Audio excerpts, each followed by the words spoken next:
Medicine has always been at the forefront of what I wanted to do.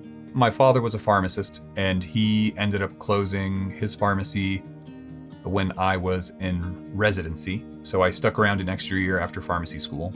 So I had my own pharmacy managed diabetes clinic, and what started as a consult clinic seeing a handful of people a day morphed into becoming a full-time clinician seeing 20 to 30 people a day. I got a call from my dad saying, hey, we have this wonderful opportunity to be at Santa Teresita with the Carmelites. And then one thing led to another. I got to finish residency, came home. We saw the space, saw everything here, and it was, how wonderful.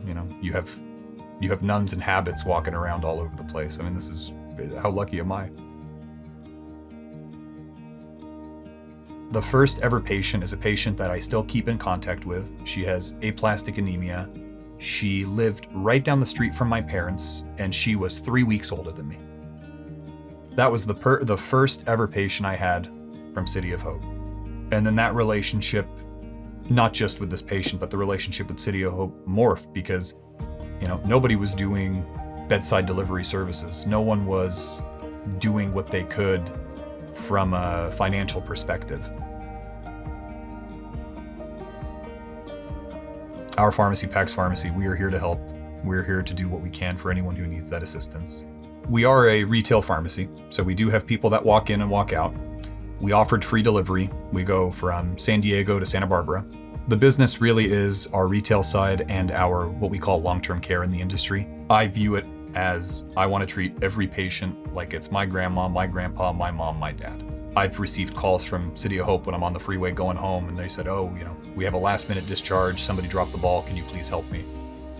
I'll just, turn around, get off the freeway, turn around, and go back. I don't think twice about it. We prioritize the convenience and ease of if you call, you're going to get a live person. We have a staff of about 20 to 30 people on a given day. So we are a sizable operation, I would say.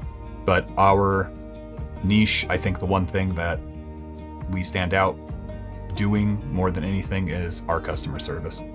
We had a 3-year-old patient who was sick, and I had a couple drivers who we still have.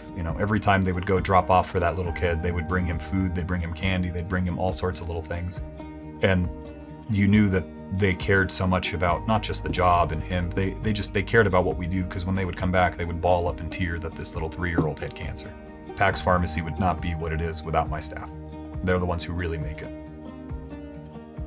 To me, it feels like we're playing such a small, minor role, but it's amazing to these people. They feel like we are a part of that treatment team, and they feel like without us, they would not be here. And it's a very gracious, very humbling, and a very rewarding feeling.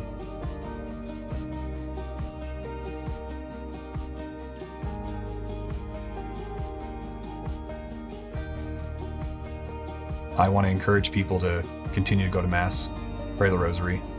I think faith has been lacking in our world. And I know there are some people that think that's silly. I know there are some people that think, what's the point? Maybe, I've heard people say religion is man-made, it's man-manufactured. Just remember that we're here as a part of God's plan. And if you're able to help, please do. Whatever little or big impact you can make, just remember that what seems small to you, like it does to me when I fill those pills, ends up being much bigger the person receiving those pills. So no matter what contribution you make, how big or small it is, it could be profound and very impactful to somebody else.